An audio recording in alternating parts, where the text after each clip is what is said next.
नमस्कार जी, उत्तर प्रदेश उत्तराखंड देख रहे हैं आप। आपके साथ मैं हूं दिव्या तिवारी। कहते हैं कि रिश्तों की बुनियाद भरोसे पर टिकी होती है, लेकिन जब वही रिश्ता मौत की वजह बन जाए तो क्या कहेंगे।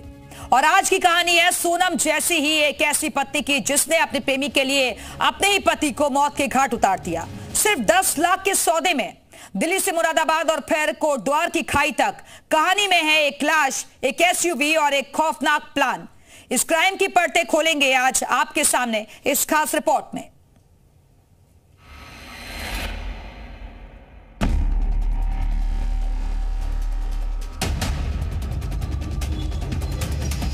ये है यूपी की सोनम, उत्तराखंड बना शिलांग।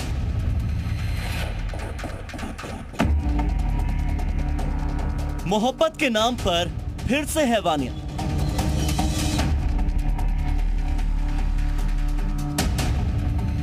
मुरादाबाद से कोटद्वार तक मौत की चाल।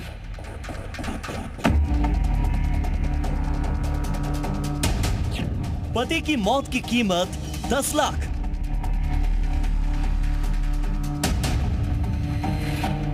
पति का एक ठिकाना, खौफनाक खाई।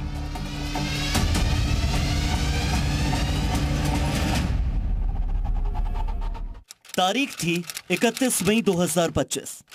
जगह थी उत्तर प्रदेश के नगीना थाना क्षेत्र का गांव पुरेनी सराय। इस खूबसूरत चेहरे पर आप बिल्कुल न जाइएगा, क्योंकि इस महिला ने अपने ही पति की बेरहमी से हत्या कर दी। ठीक वैसे ही जैसे इंदौर की सोनम रघुवंशी ने अपने पति राजा रघुवंशी के साथ किया था। रविंद्र की पत्नी रीना सिंधु पढ़ी लिखी, पेशे से फिजियोथेरेपिस्ट, लेकिन अपने ही सेंटर में आने वाले लड़के पारितोष से प्रेम में पड़ जाती है। पारितोष और रीना का प्यार परवान चढ़ने लगता है और फिर रची गई सोनम रघुवंशी से प्रेरित एक और खौफनाक साजिश, पति की हत्या की साजिश। रीना पारितोष को पति की हत्या के लिए मना लेती है और पति की हत्या करने के लिए प्रेमी को 10 लाख रुपए ऑफर करती है। 31 मई की रात पत्नी रीना अपने पति रविंद्र को प्रेमी पारितोष के घर बुलाती है। शराब पार्टी होती है और फिर अचानक पारितोष और रीना मिलकर धारदार हथियार से रविंद्र के गले पर वार करते हैं, उसकी हत्या कर देते हैं। रविंद्र की छाती पर बार बार फावड़े से वार होता है और जिंदगी वहीं की वहीं खत्म। अब बारी थी लाश को ठिकाने लगाने की। पहला प्लान था शव को रामनगर के जंगलों में फेंकने का, लेकिन वहां मौका नहीं मिला। फिर पति रविंद्र के शव को एसयूवी से लाया जाता है उत्तराखंड के कोटद्वार, जहां शव को खाई में फेंक दिया गया ताकि कोई सुराग न मिले। लेकिन फिर 5 जून को शव बरामद होता है।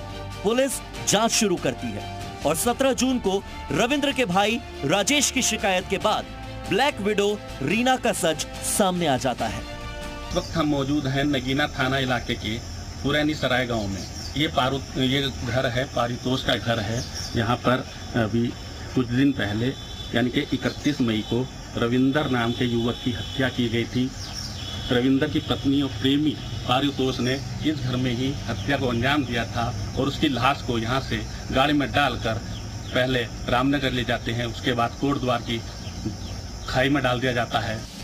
बड़ा सवाल ये कि आखिर रीना ने क्या सिर्फ पारितोष के प्यार में पति को मौत के घाट उतार दिया या मसला कुछ और था। तो एक और सच सामने आया जिसने रीना की नीयत से पर्दा उठा दिया। रविंद्र का एक मकान था 3 करोड़ रुपए का, जिसे वो बेचना चाहता था। यहीं कभी फिजियोथेरेपी सेंटर चलता था, अब ब्यूटी पार्लर बना है। वही जगह जहां हत्या के आरोपी रीना और पारितोष की नजदीकियां शुरू हुई थी। मुरादाबाद के रहने वाले थे रविंदर। उनकी पत्नी और उसके प्रेमी को पुलिस ने इस पूरे मामले में गिरफ्तार करके जेल भेजा है। इस वक्त हम उनके ही घर के बाहर मौजूद है। C51 वृंदा हाउस यहाँ पर लिखा हुआ दिख रहा है। रामलीला विहार का ये वो घर है जिसके अंदर रीना और रविंदर रहते थे। जानकारी के मुताबिक इसी मकान को बेचने को लेकर के इन लोगों में विवाद चल रहा था। इसके अलावा और भी जो जानकारी निकल के सामने आ रही है, इस मकान में 2 साल पहले एक फिजियोथेरेपी सेंटर चलाया करती थी रीना, और उस फिजियोथेरेपी सेंटर में परितोष जो कि उसका प्रेमी है और हत्यारा है इस पूरे मामले में, वो यहाँ पर आया करता था पेशेंट बनकर। तो उनका घर था ये मकान उन्हीं का है? हाँ जी। अच्छा, तो ये सेंटर किसका, ये बताइए सर। ये एमडी में रहते हैं। कौन? आपने यहाँ पे लीज पे ले रखा है किस तरह? जी जी जी, ये मैम ने रेंट ले रखा है। किससे लिया है ये? जो बिल्डिंग के ओनर। अगर ये मकान बिक जाता तो रीना पारितोष से दूर हो जाती।